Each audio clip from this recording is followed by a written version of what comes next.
السلام عليكم ورحمة الله تعالى وبركاته. مرحبا بكم في فيديو جديد ووصفة جديدة من وصفات مطبخ ام البنات. ان شاء الله اليوم نبارطاجي معكم واحد المسمنات ديال الشحمه اللي كيجيو غزالين بزاف. عندي هنايا ربعه ديال الفينو، عندي نص كيلو ديال الدقيق الابيض، معلقه كبيره ديال السنيده، وشويه ديال الملحه كيبقى على حسب الذوق. صافي وغادي نبدا نعجن هنايا بالماء اللي يكون دافي واحد شويه، ما يكونش سخون، يكون غير دافي. صافي وغادي نبدا نلم هنا في العجين كيف ما كتشوفوا معايا. هاد المسمنات هادو كيجيو غزالين بزاف، كيجيو بالشحمه وبالخضره وغير في المقله ماشي في الفران. يعني اللي ما عندهاش الفران يعني توجدهم ودغيا كيوجدوا. صافي هنايا عندي واحد شويه ديال الوقت، ما غاديش ندلك العجين، غادي نعجنو، غادي نخليه في بلاستيك غذائي. هذا هو القوام ديالها. صافي غير لميت العجين كما شفتوا معايا، وغادي ندهنها هنا بشويه ديال الزيت ونديرها في بلاستيك غذائي وغادي نخليها. عندي انا هنا الوقت تقريبا خليتها واحد ساعتين ونص 3 سوايع. اما اللي بغات تخدم بها هذيك الساعه تقدر تدلك شويه العجين باش دغيا يسر بها. صافي هنايا عندي شويه ديال الشحمه ديال الكلوه اللي شديت وطحنتها في الهاشوار، واللي ما عندهاش الهاشوار يمكن لها غير تحكى في الحكاكه الغليظه. صافي وغادي نحاول انني ندوبها على نار اللي تكون متوسطه.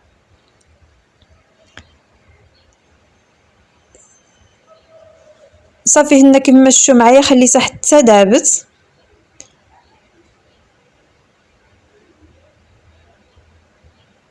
عاد باش نزيد عليها الخضر اللي عندي هنا، عندي واحد 2 بصلات متوسطات اللي مقطعاهم في الهاشوار، واحد الفلفله كبيره حمراء وفلفله كبيره خضراء، وعندي هنا واحد خيزوه اولا جزره محكوكه كبيره، وجوج ديال لي كورجيت هي محكوكه في الحكاكه الغليظه. صافي غادي ندير الخضر كاملين في مره واحده باش يتشحروا. هنايا البصله والفلافل دوزوهم في الهاشوار اولا قطعوهم رقيق بزاف بزاف باش ما يقطعش لنا الورقه ملي نكونوا كنجمعوا فيها ديال المسمن. صافي هنايا ضفت شويه ديال الملحه كيبقى على حسب الذوق. صافي وغادي نخلي هنايا الخضر طيب ليا مزيان وتحيد داك الماء اللي فيها. والعافيه من الاحسن تكون شويه مجهده. هنا العطريه درت ابزار، تحميره، سكينجبير وخرقوم بلدي وشويه ديال القزبر يابس. صافي هنايا كما شفتوا معايا هنا راه نشفات من الماء وضفت حتى القزبر ومعدنوس مقطعين. صافي وغادي نخليه لنا الحشو حتى غادي يبرد على خاطرو. عاد فاش غادي نستعملو ضروري يكون بارد مزيان. هنا العجين كيف ما كتشوفوا معايا كيكون على هذا الشكل هذا، يعني الكاس راسها براسها. صافي وعندي هنا شويه ديال الزيت اللي مديره فيه واحد شويه ديال التحميره وصفيته. السر ديال هاد المسمن هذا اللي كيجي معمر هو التحميره تخلطوها مع الزيت وصفيوها، خذوا غير زويته. صافي هنا غادي نبدا نقطع العجين كرات كما شفتوا معايا. انا درتهم هنايا شويه صغار، يعني ديروهم كبار اولا صغار على حساب يعني اللي بغيتو نتوما. الحشو هنايا كيف ما شفتوا معايا درته فواحد الطبسيل حتى برد مزيان. صافي وغادي نستعملو. هنايا راه بديت كنقرص ومدايره في نفس الوقت المقله من فوق النار باش تسخن ليا مزيان. صافي هنايا كيف ما شفتوا معايا تناخذ واحد شويه الزيت وكنديرو في البلاصه اللي غادي نقرص فيها. صافي وقرصت هذيك العجين كما شفتوا معايا، طلقتها وخديت هنا واحد شويه ديال الحشو وسرحته على العجين كامل كيف ما شفتوا معايا. صافي وغادي نبدا نتني المسمنه عادي كما كنديروا المسمن العادي.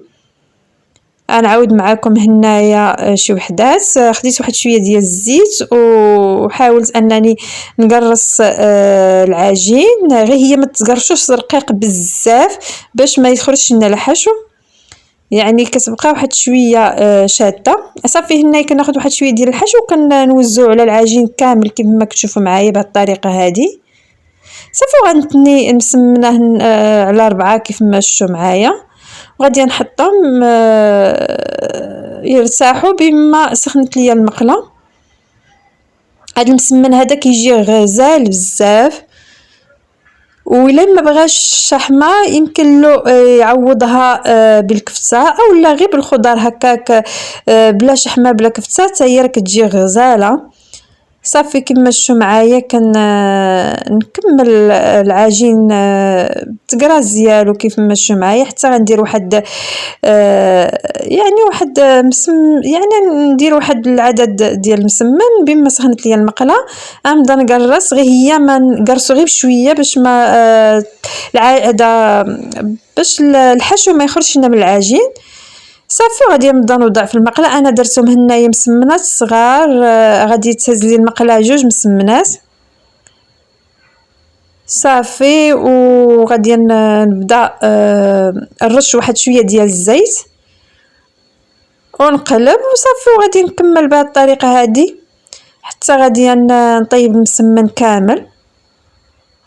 وهنايا العافيه من الاحسن تكون شويه مهيله باش يطيب على خاطره وما يجيش معجن من الداخل. كما شفتوا معايا ايد في تقراص وايد في الطياب باش دغيا نساليه هكا مسمن. واخا تكون عندكم كميه كثيره يعني دغيا كتساليوه.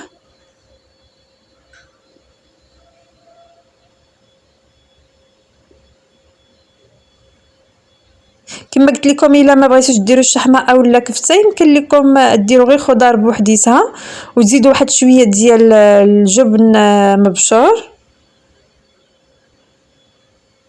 كما كتشوفوا معايا هنايا راه المسمن كيتنفخ لينا واخا مديرينش فيه سميده لداخل، راه كيتنفخ لينا المسمن وكيجي مورق.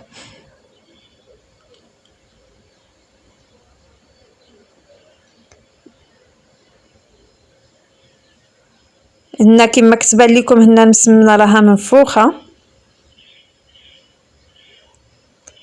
صافي غادي نتسناو عليها حتى غادي طيب لينا.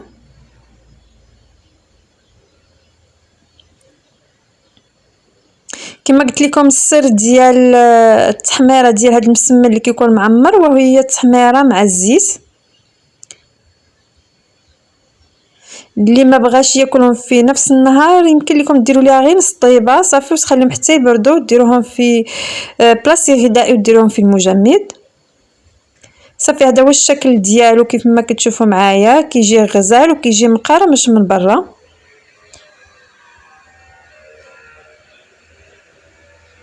صافي انا غادي نكمل بهذه الطريقه هذه حتى غادي نكمل داك المسمن كامل اللي عندي.